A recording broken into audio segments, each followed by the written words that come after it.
título da nossa mensagem é A Terrível Doença que Homem Algum Pode Curar.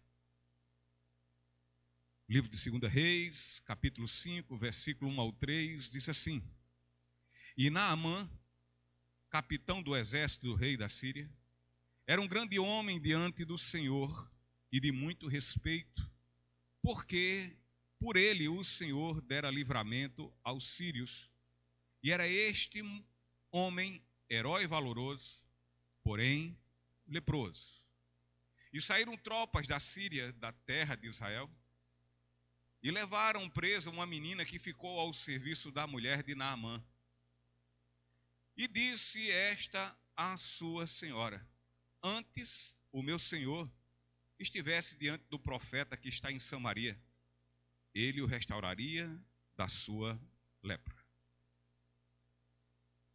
Queridos, este capítulo de 2 Reis, ele vem nos falar sobre a história de um homem, e o nome desse homem é Naamã. E tem como objetivo chamar a nossa atenção e a atenção de todos os seres humanos para ensinar acerca do princípio contido em toda a Escritura Sagrada, princípio esse relacionado concernente à salvação cristã. Princípio este que tem como propósito abordar e tratar sobre a relação entre o ser humano e Deus, do ser humano com Deus. E a Bíblia ela tem uma característica muito sublime, entre outras. Ela é prática. Ela é prática no que tange a falar sobre salvação. A Bíblia, ela é, na verdade e de verdade, um livro de fato muito prático, objetivo. Ela vai no alvo. Ela vai no alvo que ela quer falar, ao que ela quer atingir. O pastor David Martin Lloyd Jones, ele afirmou da seguinte forma quanto a isso. Ele diz assim: há tolos que se dizem tão práticos que não têm tempo para ler a Bíblia ou ouvir sermões baseados na Bíblia. Estes dizem: queremos ir avante com a vida. E continua o pastor Lloyd Jones, ele continua dizendo da seguinte forma: bem, a Bíblia certamente nos habilitará a ir avante com a vida. A Bíblia, ela de fato, ela não é um livro teórico. Isso de modo algum a Bíblia é. A Bíblia é um livro que ela vem ter conosco exatamente quando estamos, para nos dizer qual é a causa dos nossos problemas. E assim nos falar sobre o único meio pelo qual podemos ser libertados exatamente desses problemas. E a Bíblia faz isso de capa a capa. A Bíblia faz isso não somente no Velho Testamento, mas também ela o faz no Novo Testamento. A Bíblia, tanto no Novo como no Antigo Testamento, ela nos informa a respeito da salvação. A Bíblia, ela opera sobre este assunto, sobre o assunto da salvação, em todos os seus livros. em todos os seus livros, ele fala da real situação humana. Ele fala do exato problema crucial do homem. E ela fala também aonde está, onde ele pode encontrar a solução e a libertação deste problema. Portanto, tanto pelo Novo como pelo Antigo, a Bíblia fala sobre a questão da salvação, e ela fala que esta salvação, ela só pode ser operada, instrumentalizada por um único meio. E esse meio é a fé. Podemos verificar que a Bíblia nos diz que tanto Abraão, tanto quanto Paulo, todos os dois foram salvos pela fé. E na carta de Hebreus, no capítulo 11, lá tem uma relação de homens, que todos eles foram salvos através da fé, só e somente só através da fé. Portanto, queridos, só existe uma forma de um ser humano ser salvo, dele ser liberto deste mundo caído e caído em seu próprio mal. E esta forma é através da fé. Contudo, da mesma forma que vemos tanto o Velho Testamento quanto o Novo Testamento, homens como Abraão, homens como Paulo e outros tantos ilustres personagens bíblicos serem salvos pela fé, vimos também outros tropeçando na fé e por a falta dessa fé continuarem condenados. E Naamã é exatamente um destes que tropeça e assim desenha e ilustra na sua história algo exatamente a esse respeito. Portanto, de uma forma alusiva, dramatúrgica e dramática, apresentaremos esse relato na vida deste homem chamado Naamã. Falaremos a respeito do acontecido com ele. E nisso nós iremos verificar verdades acerca da salvação expostas no Velho Testamento. Verdades essas que também são da mesma forma expostas no Novo Testamento. Evidentemente, num formato mais claro e bem mais explícito. E a primeira verdade, queridos, a primeira verdade que nós podemos verificar aqui, está relacionada quanto ao pecado que desgraça toda uma vida, que arruína uma vida por completo. O versículo 1 diz assim: e Naamã, capitão do exército do rei da Síria, era um grande homem diante do seu senhor e de muito respeito, porque por ele o Senhor dera livramento aos sírios. E era este homem herói valoroso, porém leproso.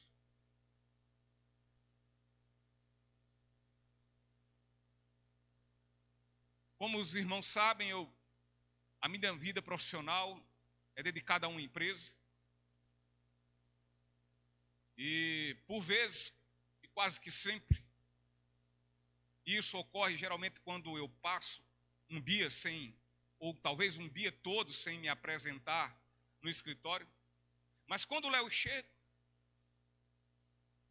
eu procuro saber como é que estão meus negócios. E então eu pergunto sobre como transcorreu o seu dia, como transcorreu as coisas naquele dia ou talvez no dia anterior. E daí começam a me relatar, a verbalizar o relatório, dizendo coisas boas que aconteceram. E vão dizendo uma após outra. Ou seja, eu olho pela conversa que parece que a caminhada foi boa. Que tudo está caminhando muito bem. Porque, afinal de contas, é uma informação boa atrás da outra.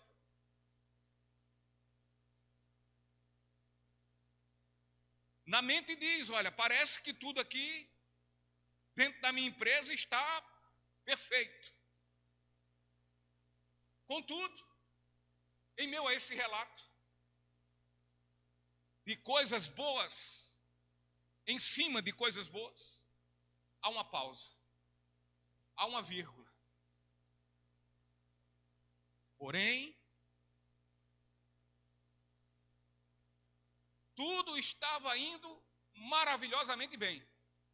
Porém, aconteceu isso. E o aconteceu isso é algo que não foi nada bom. E da mesma forma, é essa citação aqui na Bíblia sobre a pessoa de Naamã. A Bíblia diz que Naamã era um cara altamente influente, era um homem influente. Era um homem que tinha um grande prestígio. Era um homem que era honrado pelos outros. Naamã era um homem de um status fabuloso. Naamã, pelo que diz as Escrituras, é um homem inteligente e habilidoso. É um homem que no seu currículo estavam inúmeras vitórias à frente do exército que ele comandava. E outra, Naamã, ele tinha, e não só tinha, mas ele desfrutava do profundo respeito e prestígio do seu rei. Então, queridos, ante a citação sobre Naamã, nós vimos um homem sendo referenciado, sendo apresentado em meio às suas muitas qualidades,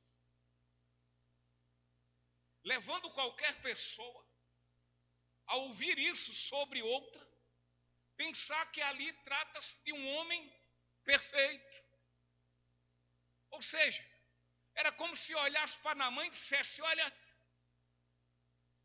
ele é o cara. No entanto, após todos esses adjetivos, essas qualidades faladas sobre Naamã, deu-se aí uma pausa. Porém, leproso. Aí está, queridos, Naamã parecia um homem perfeito. No entanto, Naamã não era perfeito. Ele tinha muitas qualidades, é verdade. Tinha adjetivos maravilhosos. Quem sabe adjetivos que nós gostaríamos de ter, qualidades que nós gostaríamos de ter. Porém, Naamã era leproso. Então temos uma relação de muitas coisas boas existentes no mundo atual, se nós vamos relacionar. Tem algo bom neste mundo e que nós desfrutamos? Tem. A nossa casa é boa. O ensino dos colégios melhoraram para os nossos filhos e tem melhorado no que tange a conhecimento histórico, científico e tantas outras coisas. A ciência, ela tem se desenvolvido mais e mais, ela tem progredido em todos os termos. Tem havido grandes descobertas que passam a nos capacitar a entender coisas que antes para nós eram um completo mistério.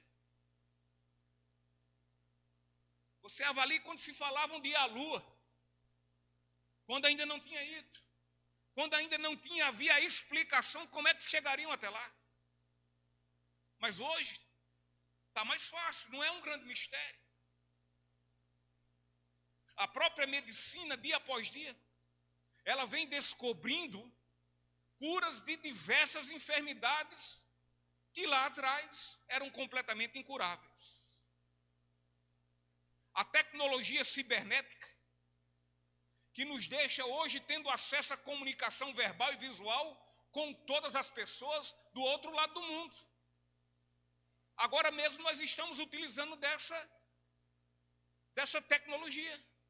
Estamos fazendo a live a filmagem ao vivo do nosso culto. Portanto, muitos, diante dessas coisas e tantas outras que poderíamos aqui relacionar, muitos podem dizer hoje que o mundo está em melhores condições. E, inclusive, existem alguns que dizem que nunca o mundo esteve tão bom. Acredito que eles estavam dizendo até antes um pouco dessa pandemia. Mas ainda estão esperançosos que ele se torne um mundo melhor. Entretanto, queridos, não existe quem possa dizer que está tudo certo. Não pode e não existe quem possa dizer que está tudo muito bom, que está tudo perfeito.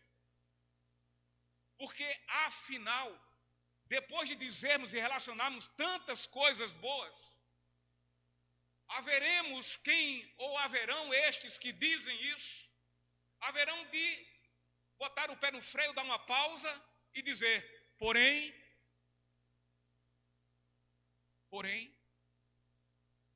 e este porém, desde sempre, esteve presente século após século.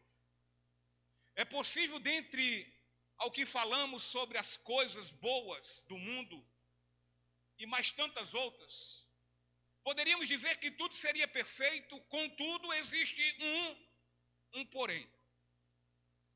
Na verdade, o mundo atual está igualzinho como o honrado e reputado general sírio Naamã. Podemos dizer que este mundo e a vida atual está maravilhosa, dado o fato a globalização. Essa globalização que aproximou as pessoas de outros países, de outros continentes.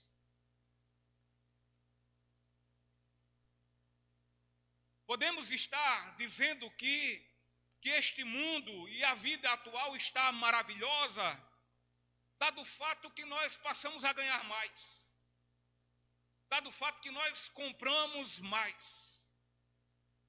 As circunstâncias e condições atuais, por esses aspectos, estão melhores. Contudo, diante de tudo isso e mais tantas outras coisas que poderíamos falar, nada está perfeito. E sabe por que não está perfeito? Porque existe um porém. Existe um porém. Existe algo errado. Existe algo muito danoso. Existe algo que é perniciosamente nocivo. Existe algo que é muito prejudicial. E este algo arruína toda uma vida. Toda uma vida. Existe algo ruinoso. Existe este algo que é tão ruim que ele deforma toda uma vida, como a lepra que estragava tudo na vida de Naamã. A prosperidade financeira, o desenvolvimento científico e tecnológico, e tantas e tantas e tantas outras coisas. Pergunto eu, perdurarão para sempre e fará tudo ser perfeito? A prosperidade financeira, ela é eterna? Ela vai durar para sempre? O desenvolvimento científico assim também será? Eis aqui, queridos, o problema. Quando pensamos que tudo concorre para a perfeição, o que é que acontece? Nos deparamos com aquele porém. É verdade, eu concordo, em gênero, número e grau, existe tecnologia de ponta, existe um grande avanço da medicina, existe progresso na ciência, existe acesso ao ensino e conhecimento, com certeza existe, e tantas outras coisas. Entretanto, não podemos deixar de nos lembrar que existe também um porém.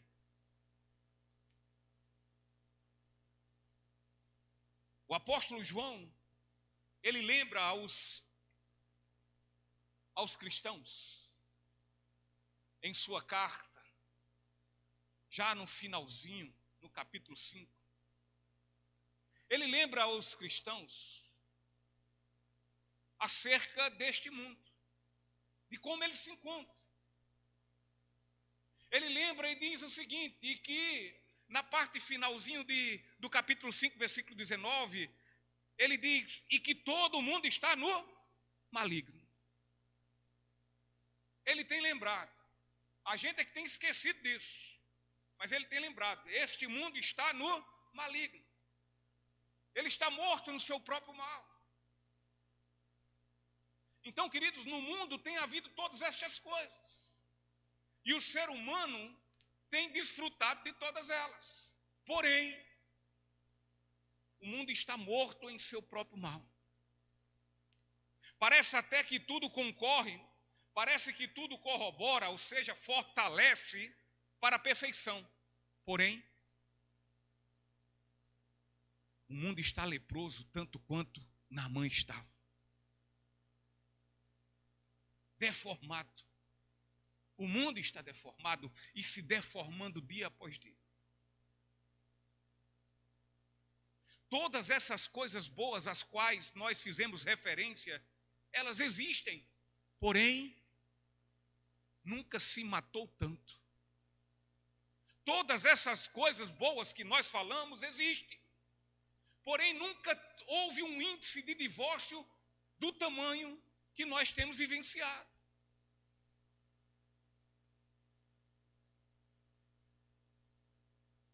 Todas essas coisas boas existem, mas nunca se viu tanto estupros.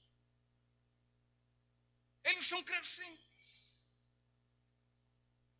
Os índices de pessoas, e muito mais ainda, em meio a essas pessoas, muito mais ainda de jovens, que estão sendo completamente escravizados pelas drogas, pelo álcool, ele aumenta de forma galopante. A corrupção do ser humano, eu não estou falando só de político, não, do ser humano num todo. E esse todo inclui todos.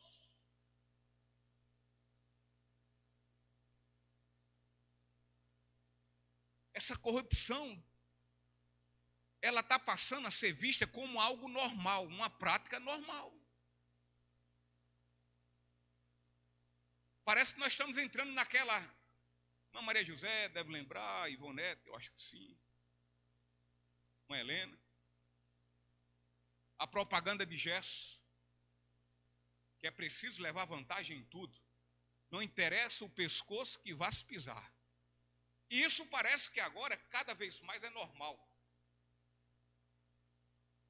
Farinha pouca, meu pirão primeiro. E os outros? Que se danem.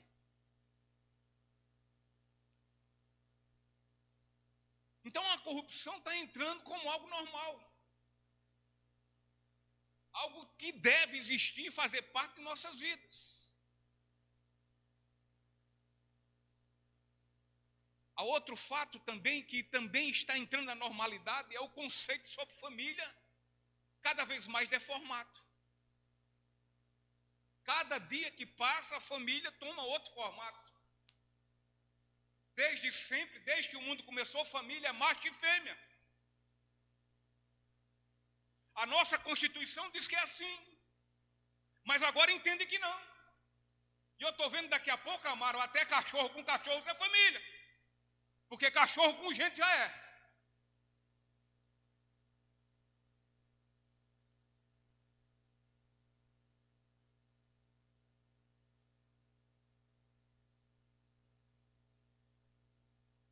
Os conceitos morais deixaram de existir e em lugar estão dando vazão, completa vazão à promiscuidade e à sensualidade.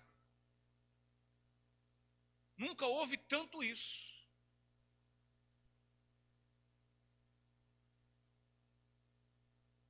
A sensualidade dos corpos. E tudo isso vai acontecendo como sendo um progresso, uma evolução de todos esses conceitos. Quer ver outra coisa triste? É a pedofilia que integrou-se no meio da sociedade. E olhem, não fiquem de boca aberta, porque logo, logo a sociedade vai absorver a pedofilia, como em alguns pequenos países já existe. Alguns países isolados já existe, onde homens se casam com crianças.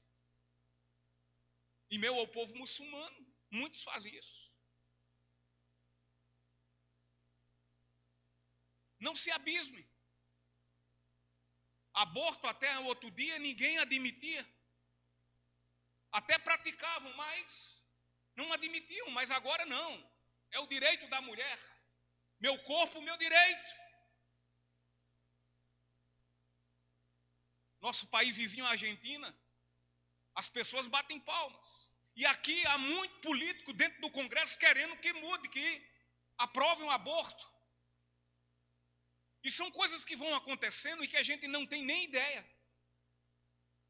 Nos Estados Unidos, tem um entendimento em alguns estados, que as leis são lá por estados, que podem tirar o filho antes da mulher parir, ou seja, ainda dentro dos 9 meses. E há um grupo pequeno que já tem uma ideia que uma criança até 4 ou 5 anos de idade, ela não tem capacidade de definir na sua vida, de discernir na sua vida o que é vida, portanto pode matar. Há um grupo pequeno. Como um tempo atrás havia um grupo pequeno a favor do aborto, já não é tão pequeno assim. Como um tempo atrás muitos eram a favor, pouquíssimos ou quase nada era a favor que família podiam ser pessoas do mesmo sexo.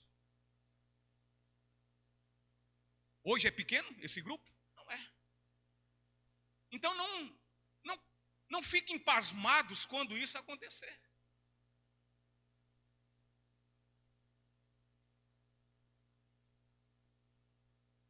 Então, queridos, Deus criou o ser humano para ser perfeito.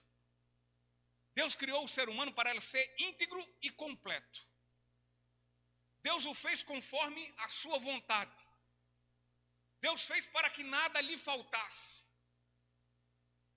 Deus fez de uma forma para que não houvesse qualquer desapontamento, infelicidade ou malignidade.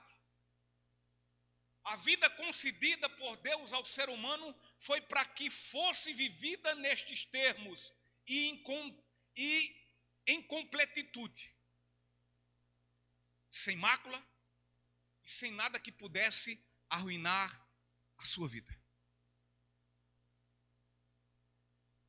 Porém, o homem pela sua soberba, o homem por sua presunção, pelo seu orgulho, introduziu na sua vida aquilo que seria a sua plena e total queda. Tudo estava bem. Havia paz, havia amor. Porém, o pecado entrou em cena e privou daí por diante que o ser humano pudesse viver uma vida plena, completa e perfeita. Olhando assim, sem precisarmos forçar muito nosso raciocínio, podemos descrever as nossas vidas da seguinte forma: somos muitas coisas, somos isto e somos aquilo. Porém, nossas vidas foram completamente deformadas e arruinadas, e isto por meio do pecado. Por mais vitorioso que um ser humano se encontre, por mais vitorioso que um ser humano se ache, por mais sucesso que ele tenha conquistado neste mundo, por mais momentos de alegria e de felicidade que ele tenha vivido ou que ainda venha a viver, contudo, não existe vida, paz e felicidade completa e perfeita. Não existe.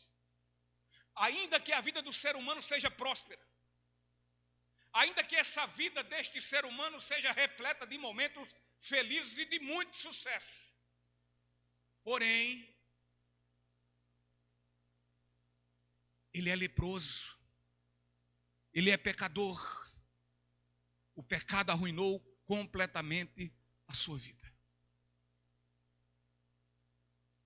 Então Naamã, ainda que diante do porém da sua vida, ele julgava-se capaz de resolvê-lo em meio à sua presunção, fortalecido pela ambição do seu eu, do seu ego, e também pela autoconfiança, pois ele diz a si mesmo: irei a este profeta, e quando lá eu chegar, tudo mais ficará bem.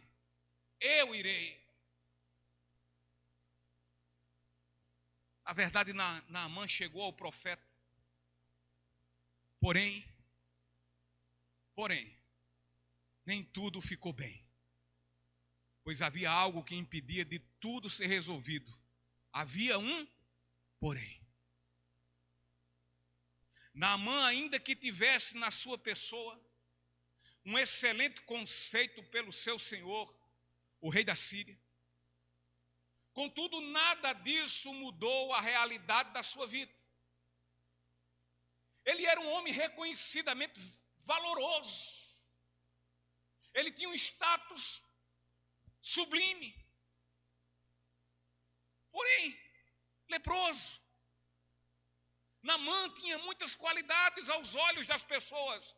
Porém, a lepra que tinha em seu corpo arruinava tudo, pois impedia a ele, este homem vitorioso, com muito prestígio, cheio de privilégios, esta lepra o impedia de sentir-se feliz e completamente em paz consigo. Ele sabia que a lepra afetava e arruinava toda a sua vida. O problema de Naamã é porque ele não reconhecia isso da forma que se tem que reconhecer para encontrar a solução. Ele não reconhecia isso humildemente. O pecado, queridos, não faz diferença entre pessoas. Assim como também a lepra não faz. Naamã era um grande homem no conceito do seu rei. Ele era reconhecidamente valoroso por sua bravura e por sua inteligência. Porém, era leproso. Todos os seus títulos, todas as suas qualidades, todo o dinheiro que tinha, todos os seus bens, todas as suas terras, todas as suas riquezas, não o impediu, não o protegeu, não serviram de escudo para que a lepra viesse e arruinasse toda a sua vida. E o pecado age assim. Ele age da mesma forma. Não importa o que fomos e nem importa o que somos, o pecado certamente arruinará as nossas vidas. O pecado, queridos, é o problema universal. É o problema do ser humano no todo. Queremos encontrar problemas para muitas coisas. Mas quando verificamos, e se formos sinceros conosco, e humildemente analisemos tudo isso, verificamos que o grande problema de tudo, do Brasil e do mundo todo, não é o político A nem o político B, mas é o homem completamente deformado com sua terrível lepra, a lepra do pecado.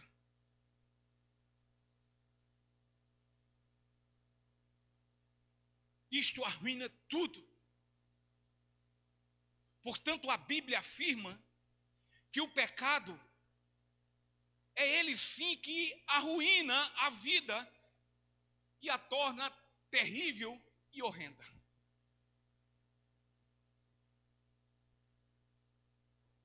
Portanto, a primeira verdade é que o pecado, ele arruína, ele desgraça toda uma vida. A segunda verdade A segunda verdade é que o ser humano, por mais reputação que tenha, ele nada pode fazer contra o pecado que desgraça e que arruína toda a sua vida. Nada. Versículo 3. E disse esta a sua senhora: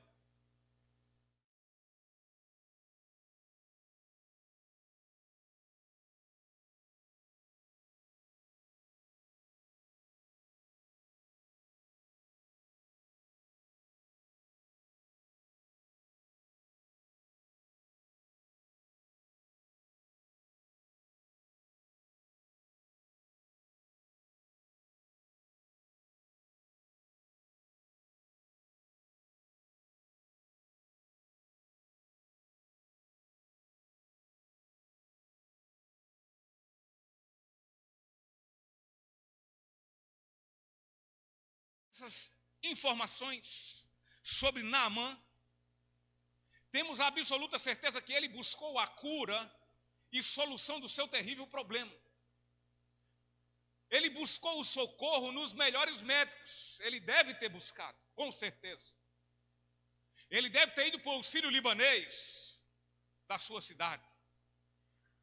Ele deve ter sido atendido pelo melhor médico, infectologista.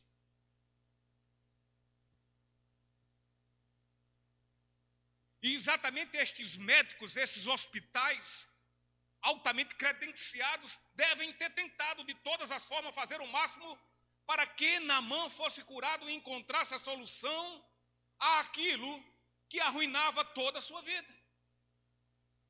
Porém, nada puderam fazer. E Naamã continuava doente e piorando, e cada vez mais tendo sua vida totalmente, completamente arruinada.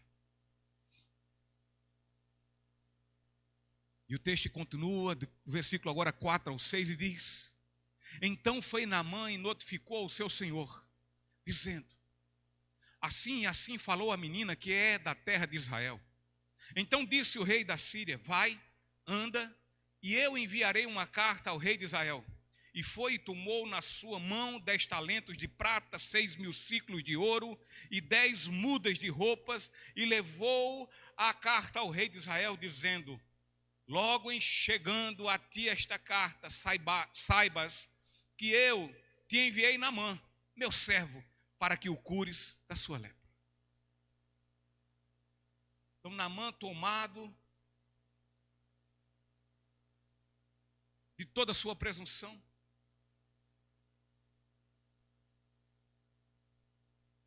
ele, ao receber a informação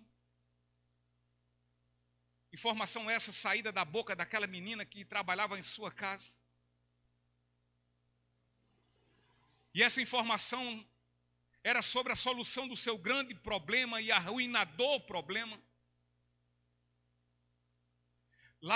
Naamã então leva essa informação e passa agora ao seu rei. E tudo o que era necessário para que ele viajasse até Israel e fosse lá curado, o rei assim providenciou. Deu todas as condições, inclusive escreveu uma carta. E disse ao rei de Israel, pedindo para que este, assim que a lesse, providenciasse a cura do seu servo tão querido. Portanto, verificamos que Naamã era muito, mas muito amado. Creio eu que era predileto do rei da Síria. O rei daquele país, ele era muito poderoso. O rei, ele tinha sob sua batuta, sob seu comando, o serviço de todos os seus súditos. Ele dizia: esse que vai, esse ia. Que fosse, esse ia. E não somente isso, mas ele também tinha muito poder financeiro, muitos bens, muitas riquezas. E pela sua bem-querência, pelo seu amor a Naamã, Com certeza ele queria fazer tudo, todo o possível, para que o seu servo, fosse curado. Porém, ainda tendo todas essas coisas, nada pôde fazer a respeito. Nada.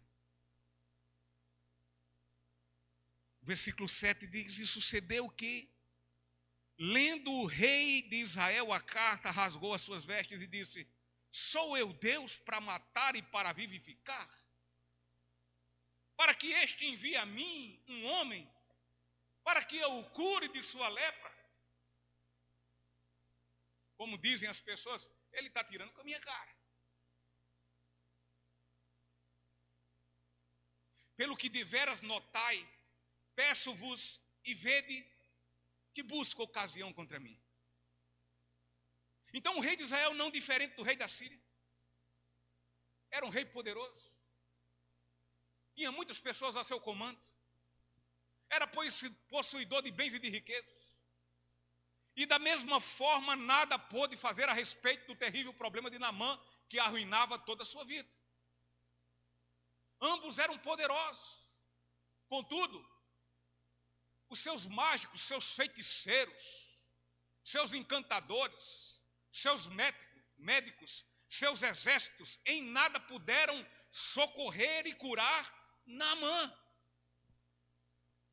De nada os dois reis podiam se valer em suas vidas sobre o grande problema que Naamã possuía. E aí está o resumo do grave problema do ser humano desde o início de sua existência, quando enfermou completamente sua vida e o fez por meio da sua desobediência. Pela desobediência, o ser humano, ele tornou-se completamente leproso. A sociedade está assim, leprosa. O mundo está completamente leproso. O ser humano e o mundo todo tenta livrar-se da lepra do pecado, mas o faz buscando remédio. E esse remédio que busca é o remédio das riquezas. O remédio que a sociedade, que o mundo todo busca para curar da sua lepra. É o remédio do sucesso empresarial. É o remédio do sucesso profissional. É adquirir riqueza. É adquirir prestígio. É ter um status tal como o Naamã tinha. Outros vão buscando por meio dos vícios, por meio das drogas. Alguns buscam o remédio na religiosidade. E tantas outras coisas. Porém, nada tem conseguido, e tudo isso falha, e falha completamente. A violência e todas as suas causas têm contaminado dia após dia os seres humanos. Eles estão enfermados e cada vez mais piorando. E os governos e muitas pessoas dizem que a solução está no extinguir a pobreza. Contudo, os governos têm diminuído a pobreza. Alguns têm. Porém, as pessoas passaram a ter mais dinheiro. E devido a isso, a terem mais dinheiro, esse dinheiro passou a possuí-los. E possuindo-os, passaram estes a pecar. E a pecar mais. E a pecar mais. Estes, por terem mais dinheiro, estão se viciando. Muito mais ainda. Os que já se viciaram, agora que se viciam. Os que eram promíscuos, agora são mais ainda. Os que praticavam crimes, agora praticam mais. Mas depois estes mesmos apontam a causa de todas essas coisas no fato da ignorância cultural. O do não saber.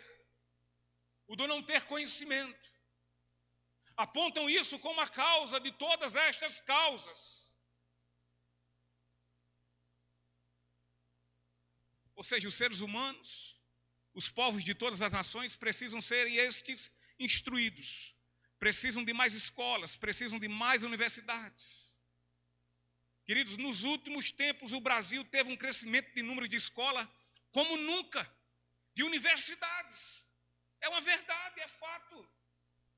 Nunca tivemos tantas universidades na nossa pequena João Pessoa. Cursos e mais cursos foram criados. Contudo, nada disso parou ou minimizou a criminalidade, a violência, a corrupção, a deformação ética e moral. Nada disso diminuiu a prostituição, a promiscuidade, a inversão de valores e tantas outras mazelas que existem. Eu não vejo nada diminuir, só tende a aumentar. Sobre essa questão de instrução, eu me lembro outra vez um pastor,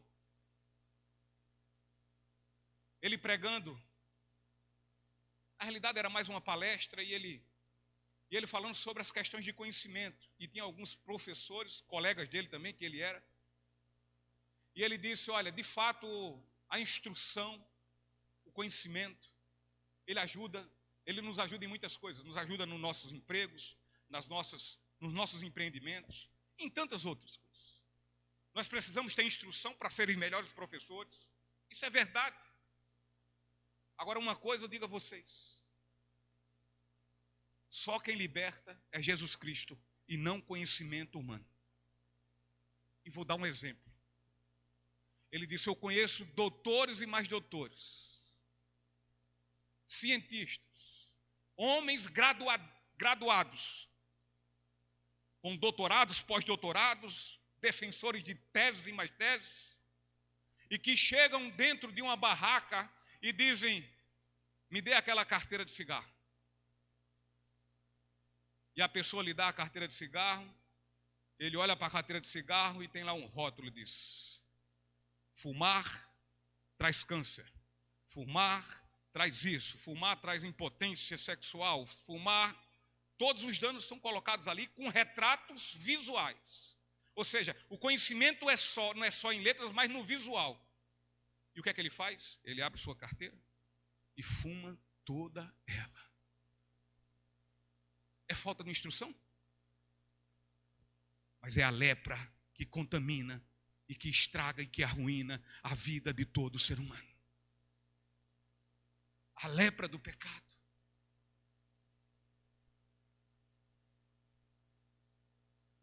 O Brasil e o mundo continuam enfermados e leprosos devido ao pecado que arruína toda uma vida. Leis novas foram formuladas, outras existentes foram alteradas, porém, nada disso resolve o problema. A lepra permanece, o ser humano continua completamente doente, segue sua vida opresso, aflito e infeliz. Nada muda, absolutamente nada muda e o fracasso persiste. Naamã tinha recursos e prestígio, porém nada pôde fazer a respeito. Seu grande admirador, o rei da Síria, era poderoso, mas ele foi completamente incapaz de resolver seu terrível problema. Não diferente o rei de Israel, ele não pôde fazer nada, era impotente tanto quanto os outros. Todos eles falharam completamente. A doença era maior que os seus poderes, os médicos eram limitados, os medicamentos completamente inadequados. Portanto, só temos que concordar com uma coisa: nenhuma força ou poder humano pode fazer algo a respeito do pecado que arruína, que destrói, que desgraça toda uma vida. Toda uma vida. Nada. Somos incapazes.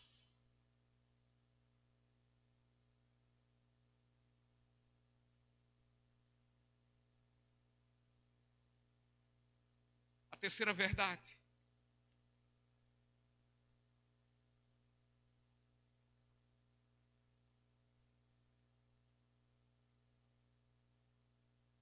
quanto à única solução que existe para banir o pecado que arruína toda uma vida. Só tem uma. E essa única, o ser humano a tem rejeitado. Só existe uma, e o ser humano a rejeita. Versículo 8 ao 11.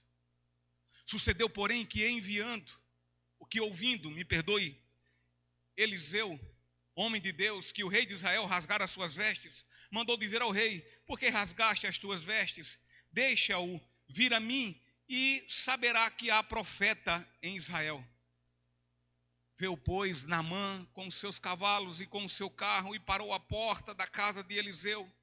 E então Eliseu lhe mandou um mensageiro dizendo: vai e lava-te 7 vezes no Jordão, e a tua carne será curada e ficarás purificado.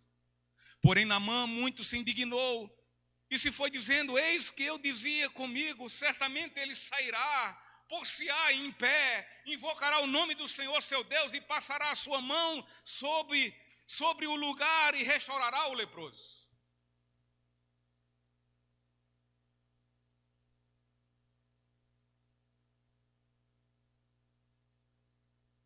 Naamã, como já dissemos, tinha grandes posses e era um homem de grande prestígio, muito bem reputado.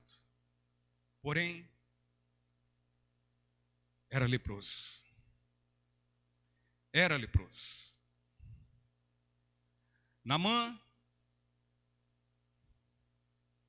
tinha todo o prestígio que poderia alguém almejar em sua vida, mas nada disso o fez solucionar o problema que tinha consigo. Os reis da Síria e Jerusalém tentaram ajudá-lo. Tentaram por meio dos seus recursos, mas nada conseguiram. Contudo, uma simples menina. Essa menina estava feita escrava na casa de Naamã. E esta menina, essa simples menina, aponta exatamente aonde estava a solução que poderia resolver o grande problema da vida de Naamã.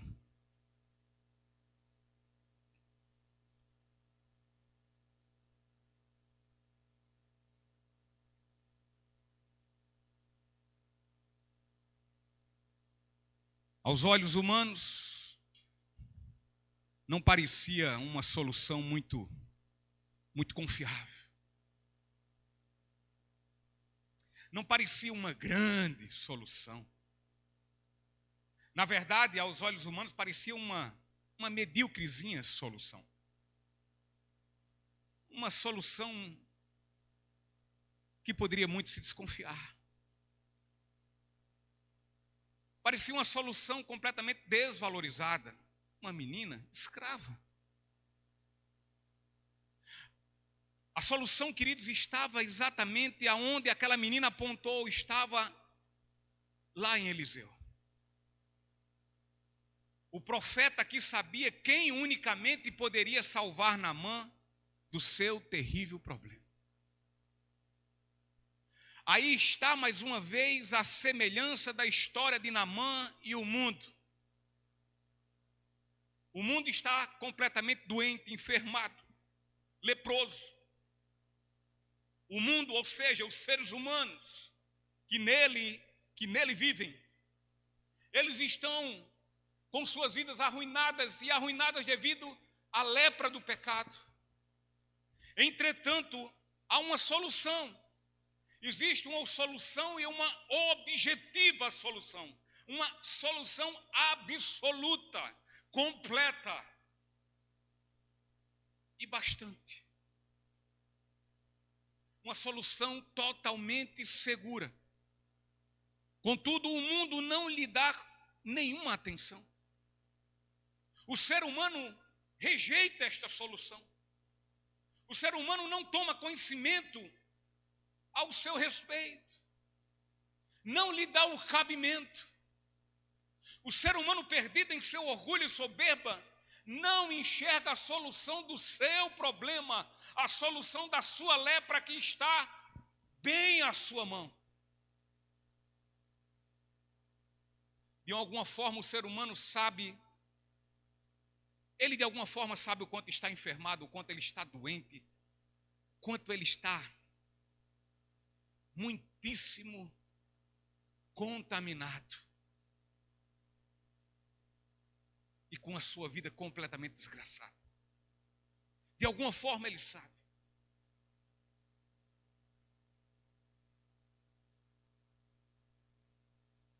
Ele sabe da sua gravidade. Ele sabe da grandeza do seu problema, porém, ele procura a sua cura em coisas que lhe parecem serem grandes. Ele procura a sua cura em coisas estapafúrdias. Ele procura suas coisas em situações mirabolantes, em coisas extremamente espetaculosas, extravagantes. Ocorre, na verdade, que o mundo não tem interesse por coisas pequenas e simples, mas sim por aquilo que denota grandeza.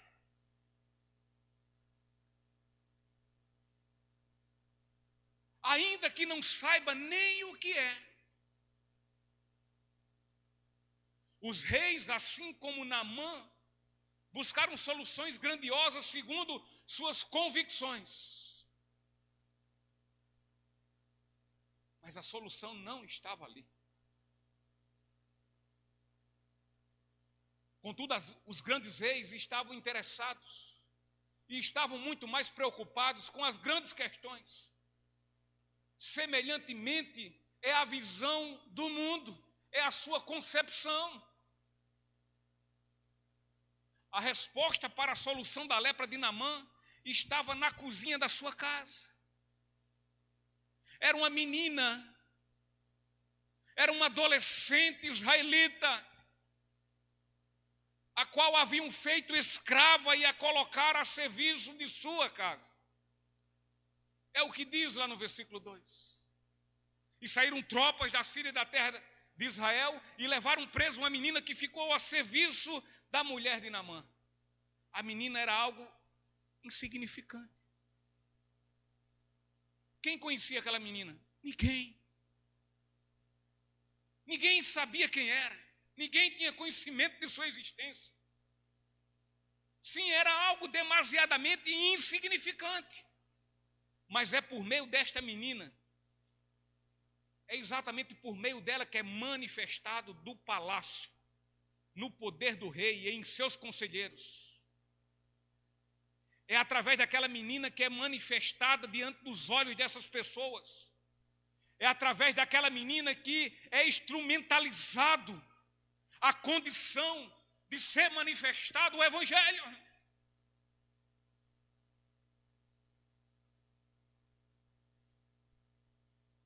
Não estava, o manifestar não estava da solução da vida de Naamã, não estava na vida dos reis, mas estava naquela menina, oriunda da cozinha de Naamã.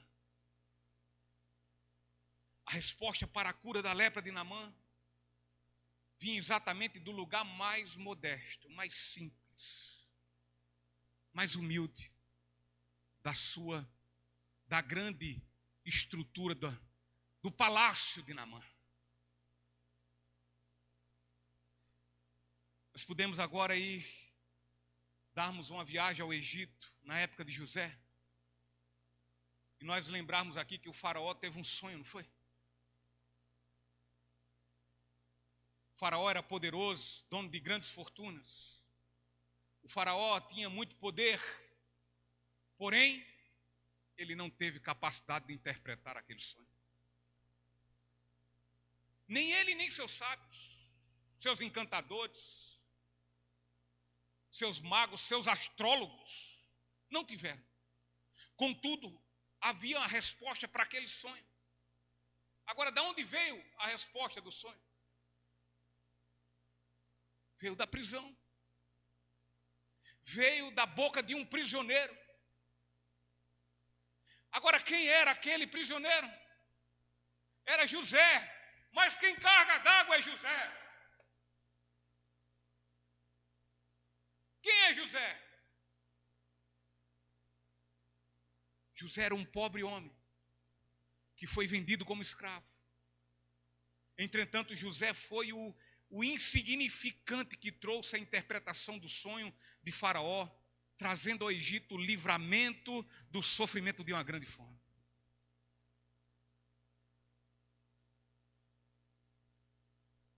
Certa vez, o exército de Israel estava acuado, com medo, tremendo nas bases, por conta de quem? De Golias. Ninguém queria enfrentá-lo, estavam todos com medo. Houve até recompensa, mas ninguém queria arriscar. Estavam com medo do Golias. Ninguém queria enfrentá-lo, ninguém queria guerrear contra ele. Aqueles soldados do exército de Israel, treinados, armados. Mas da onde veio a resposta? Quem foi que veio ao encontro de Golias? Quem levantou-se e disse: eu luto com ele? A solução veio de um pastorzinho de ovelhas, chamado Davi. Um pastorzinho que mal conseguia empunhar uma espada e que não conseguia ficar em pé com toda aquela armadura pesada. Mas ele usou uma funda, um estilingue e uma pedrazinha. E somente isso foi o bastante para trazer a resposta que daria completa solução ao grande problema do gigante contra Israel. E Golias foi derrotado. O mundo com os seres humanos, sabe como é que ele faz? A mesma coisa. Eles não tomam conhecimento do seu terrível e insolúvel problema. Mas a resposta, eles não tomam o conhecimento daquilo que pode solver, que pode colocar por terra todo o problema da sua vida. A resposta está às suas mãos. A resposta muitas vezes está aos seus olhos. A resposta está aos seus ouvidos. Mas o homem corre atrás de grandes coisas. Coisas que não resolvem o seu crucial problema. E quando Deus usa as coisas mais simples, quando Deus, para fazer essas coisas, Ele usa as coisas mais simples e desprezíveis.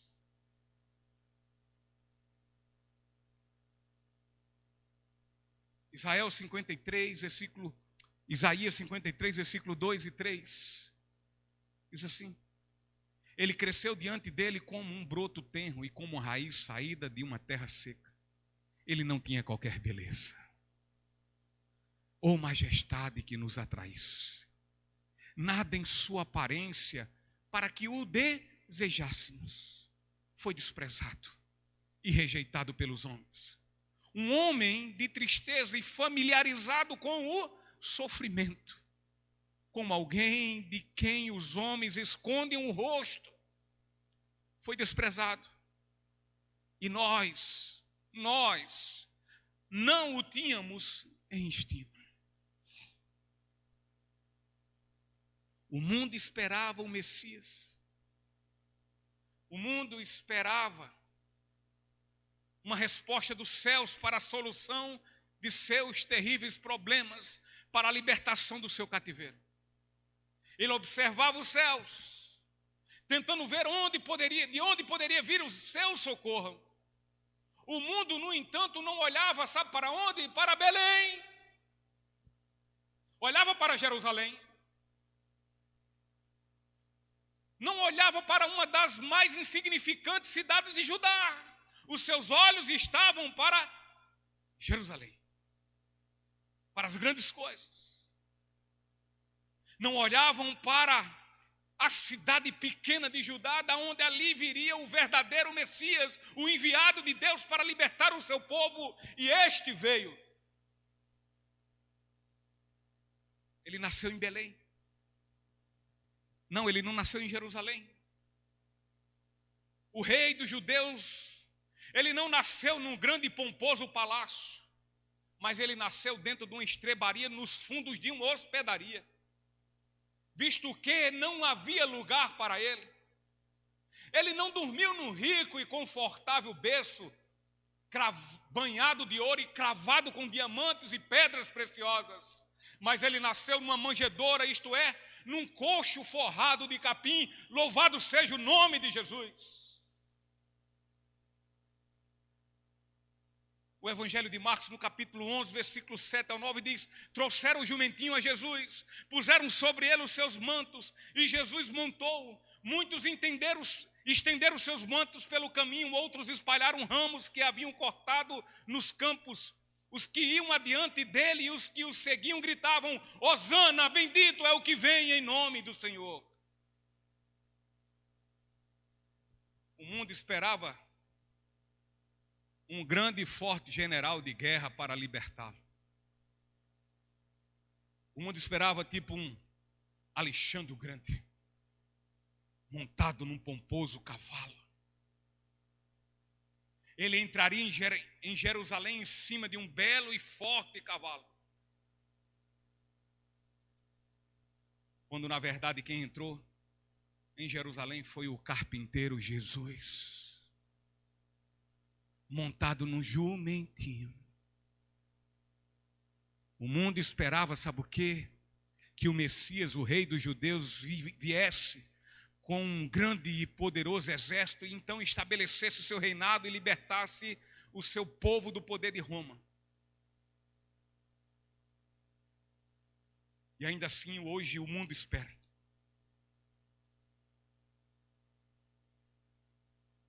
Quando Jesus foi condenado e executado pelo Império Romano e morreu na cruz, a vergonhosa morte de cruz, o mundo viu o corpo de Jesus ser cravado na cruz e nela morrer. Viu seu corpo ser baixado e depois sepultado. E então o mundo disse: é esse o Salvador do mundo? Essa é a resposta, a solução para a salvação? É neste? É claro que não pode ser. Assim diz o mundo. Não pode haver salvação oriunda da cozinha e da estrebaria. Não pode ser tão insignificante e sem valor assim. Precisamos de algo muito mais substancial. Precisamos de algo muito maior, algo mais significativo e grandioso. E ainda hoje o ser humano não toma conhecimento da única solução para o grande problema da sua vida: a lepra do pecado. E sabe o que ele faz? Rejeita Jesus. Séculos após séculos. Assim tem sido a história da humanidade. A solução está à mão, mas o ser humano rejeita a única solução. Contudo, Ministério de Louvor, por favor. Contudo, quando o ser humano passa a se ver em desespero, então faz como Naamã, desta sua altivez, da sua empáfia, da sua soberba, do seu orgulho, e ouve a insignificante menina escrava.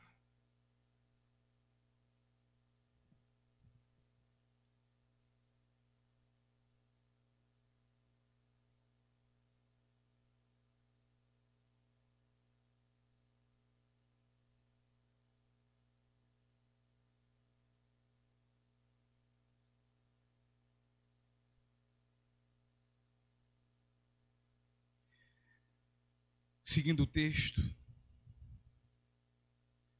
Naamã, após ficar irado e ter ido embora, porque Naamã ainda estava no pedestal da sua soberba, esperando que Eliseu estendesse talvez um tapete vermelho para que ele entrasse em sua casa, para que o reverenciasse, como assim faziam os seus subalternos. Então Naamã vai embora com raiva, porque chegou simplesmente o ajudante do profeta. Ele disse: olha, vai naquele rio e mergulha lá 7 vezes. Vai no Jordão e mergulha 7 vezes, e então será curado. Ele não quis se submeter a esta ordem. No versículo 12, ele diz: não são o Abana e o Farpar, os rios de Damasco, melhores do que todas as águas de Israel? Não posso eu me lavar neles e ficar limpo? Assim ele se envolveu e partiu em fúria. As águas do rio Jordão eram barrentas. As águas dos rios da Síria eram cristalinas. E ele diz: como eu vou me submeter a isso? Como eu vou me rebaixar a isso?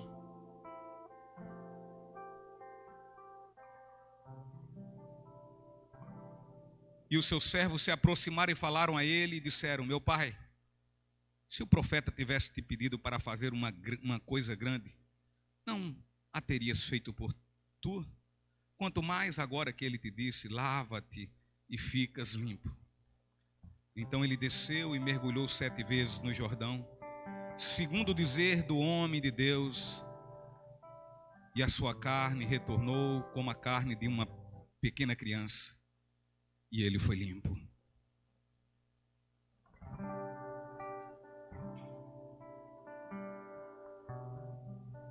Deus, Ele não tolera a altivez, a presunção, o orgulho. São todas essas coisas que nos privam de chegarmos ao Senhor.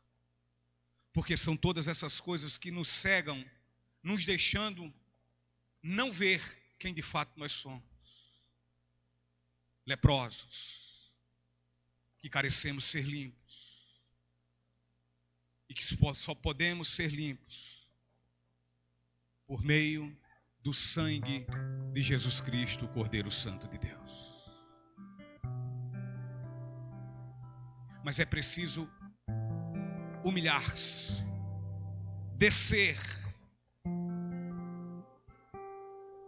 É preciso descer, reconhecendo quem é.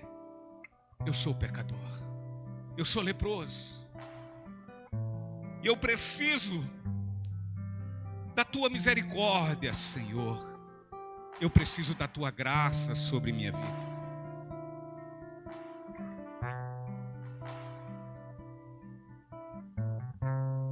Não pode existir perdão dos pecados sem arrependimento. Sem arrependimento não há salvação.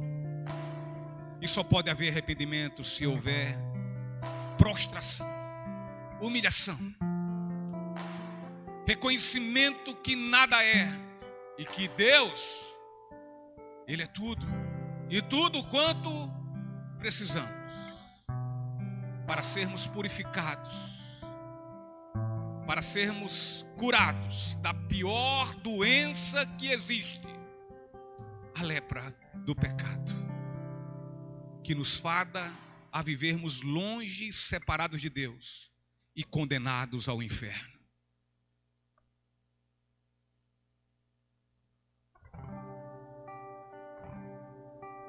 Naamã, ao fim, entendeu.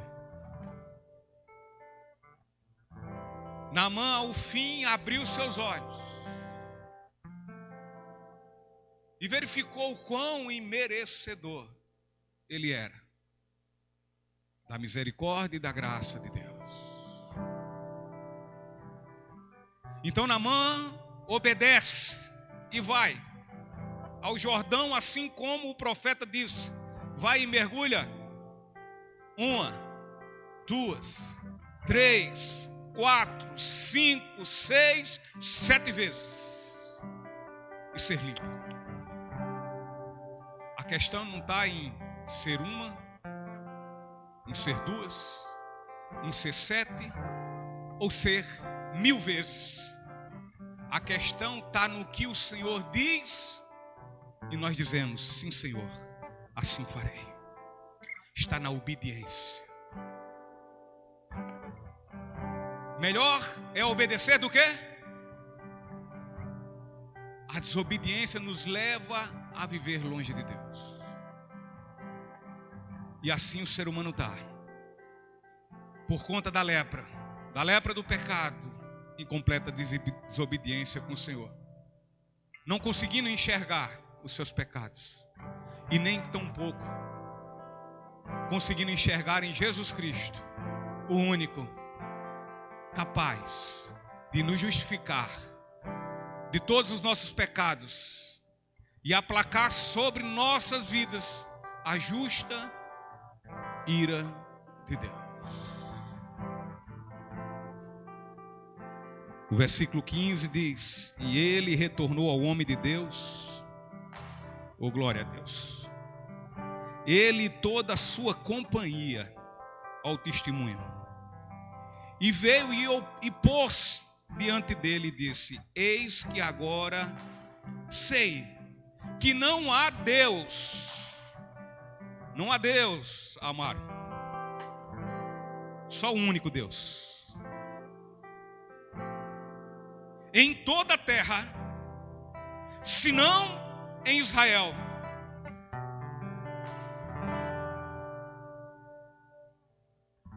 Humilhou-se,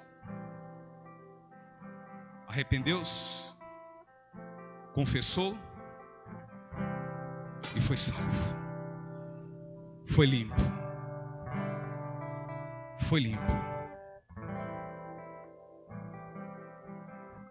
Foi limpo. Seja qual for a chaga que esteja supurando em sua alma, seja lá o que for que esteja arruinando toda a sua vida, escuta bem, existe cura para ela. Há uma solução, há uma resposta única, e essa vem de Deus, e o nome dele é Jesus Cristo, o Cordeiro Santo de Deus. Creia nele. Vá ter com Jesus de Nazaré, o Filho de Deus, e assim você será curado da pior doença, a doença do pecado que nos deixa separados de Deus. Se sua culpa está lhe condenando, lhe sufocando e condenando, deixa eu dizer uma coisa a você: olha, só Jesus e somente Ele pode extinguir e remover sua culpa. Afinal, foi Ele que levou sua culpa sobre si. Jesus, Ele quer te curar desta culpa. Desça do seu pedestal, desça diante dele, se prostre e humilhe-se. Vá ter com Ele. Ele quer restaurar a sua vida. Ele quer te curar. Ele é o Salvador totalmente suficiente. Jesus, sim, Ele é o poder de Deus para a salvação de todo que nele crê. Talvez neste mundo você encontre riquezas, prazeres carnais. Talvez nesse mundo você esteja com seus cálices transbordando de tanta concupiscência. Coisas que lhe darão prazeres, mas olha, prazeres passageiros. Mas nada disso poderá fazer você ser curado do pecado que arruína toda a sua vida. O mundo não conheceu a Cristo pela sabedoria, pela sua sabedoria, pela sua capacidade humana racional, ele não conheceu. Mas foi e é a vontade de Deus, pela loucura da pregação, salvar os que creem. A lepra que homem algum pode curar, Ei, Jesus pode. Creia em Jesus. Desce e humilhe-se diante dele. Jesus quer te curar. Jesus quer te salvar. Foi e é a vontade de Deus, repito, pela loucura da pregação, salvar os que creem. Quem sabe você é hoje aquele que está crendo no poder do Evangelho. O Evangelho que é poderoso para salvar. Vamos ficar em pé, vamos louvar.